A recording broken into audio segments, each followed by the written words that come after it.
नमस्कार. आपण मनाच्या श्लोकाचा 62वा श्लोक आज बघत आहोत. पहिल्यांदा श्लोक बघूयात.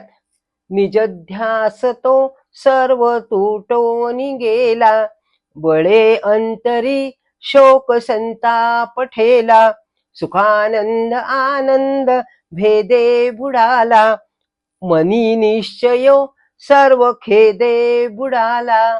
जय जय रघुवीर समर्थ. भगवंतांनी आपल्याला पहिल्यांदा निजध्यास याचा अर्थ समजवलेला आहे समर्थांनी.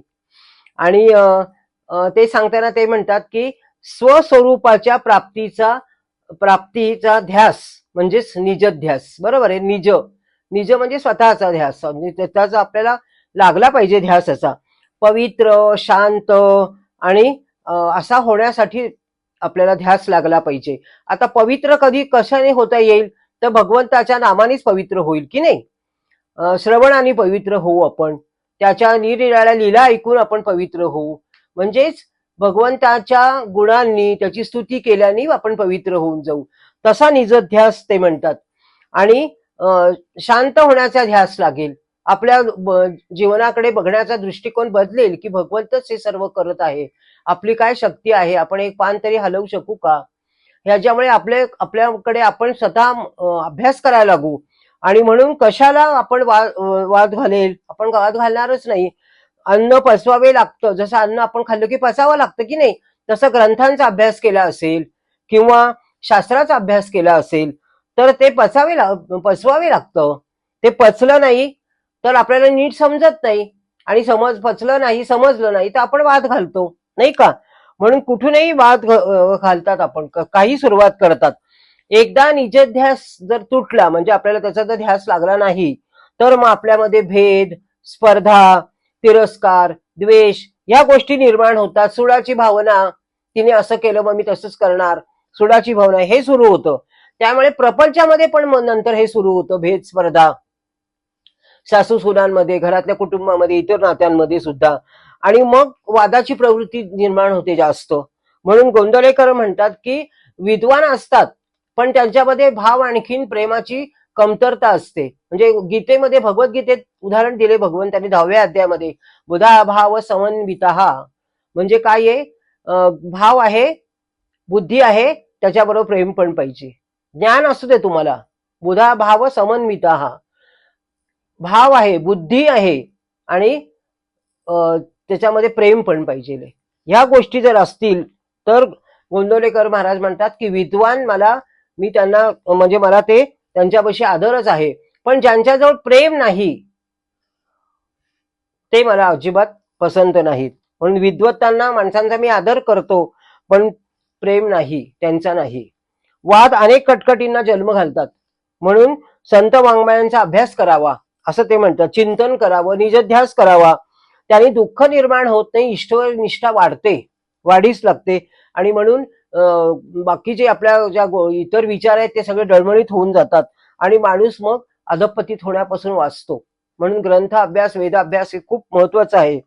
भगवान श्रीकृष्णांचं उदाहरण देऊन ते आपल्याला सांगतात की मनाचं मन जे आहे ना ते आपल्याला, मनी निश्चय सर्व खेदे बुडाला. भगवंताने एक मनामध्ये निश्चय केलेला होता की कंसाचा वध करायचा, तर तो करताना त्याला अनेक गोष्टींचा अभ्यास करावा लागला.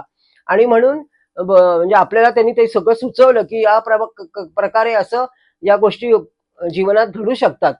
ज्या वेळेला भगवंत अगोदर नंदराज खंडणी भरण्याकरता मथुरेमध्ये आले, आणि तेव्हाच हे पण आलेले होते, कोण, भगवान कृष्ण आणखीन बलराम, हे दोघे जण आपल्याला माहिती मथुरेमध्ये आलेले आहेत.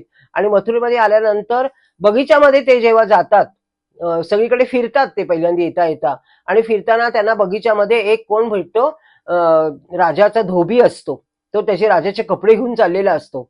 तर भगवान श्रीकृष्णांची लीला आणि त्यांचं आपल्याला माहिती आहे, सगळं बोलणं सुद्धा कसं आहे ते. आणि मग ते प्रेमाने त्याला म्हणतात की म्हणे, अरे तू कोणाचे रे कपडे घेऊन चाललास हे, तर तो म्हणतात की राजाचे कपडे घेऊन चाललेलो आहे मी.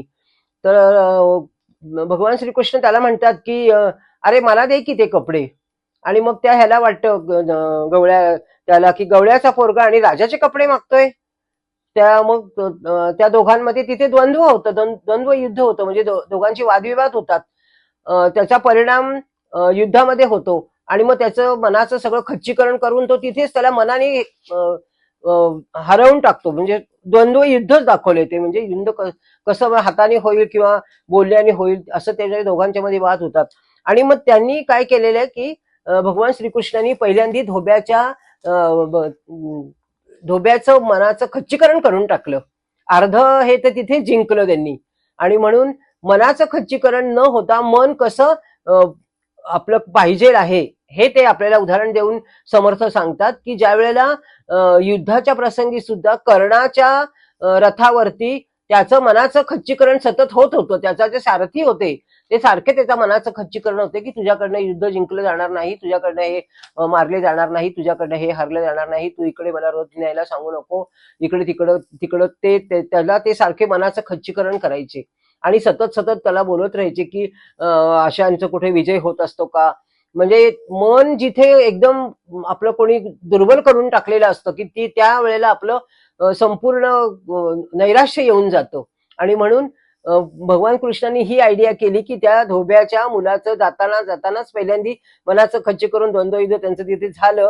आणि मग ते म्हणतात की नोकराला त्या मारण्याकडे माझा काही विरोध नव्हता, पण त्याच्या मनाचं खच्चीकरण करणं खूप महत्वाचं होतं. हे आपल्यासाठी त्यांनी हे उदाहरण देऊन समर्थांनी आपल्याला पटवून दिलेलं आहे की मन किती निजध्यासाने आपलं परिपूर्ण झालं पाहिजे. सतत सतत ध्यास आणि सतत सतत भगवंताचा ध्यास असेल. आपण म्हटलं होतं मगाशी की आपलं अन्न पचवणारा पण तोच आहे, आपलं शरीर चालवणारा पण भगवंतच आहे. मग त्याच्याच नामाचा जर आपण गौरव केला, त्याचीच नामाची स्तुती केली, त्याच्याच नामाचं आपण गुणगान गायलं, आपण विष्णू सहस्त्रनाम पण बघितलेलं आहे, त्याच्याच नामाचं आपण जर गुणगान केलं तर आपलं पवित्रता वाढत जाईल आणि मनाचं खच्चीकरण तर होणार नाही, मत प्रबल होईल. उलट मन ते समर्थांना पाहिजे आहे, आपल्या मनावरतीच ते सांगतायत की काय काय करायला पाहिजे. आणि म्हणून समर्थांचं आपण ऐकूयात आणि आपल्या मनाकडे लक्ष देऊयात जास्त. एवढं पुष्प मी भगवंत चरणी अर्पण करते आणि तुम्हाला सगळ्यांना नमस्कार करते. नमस्कार.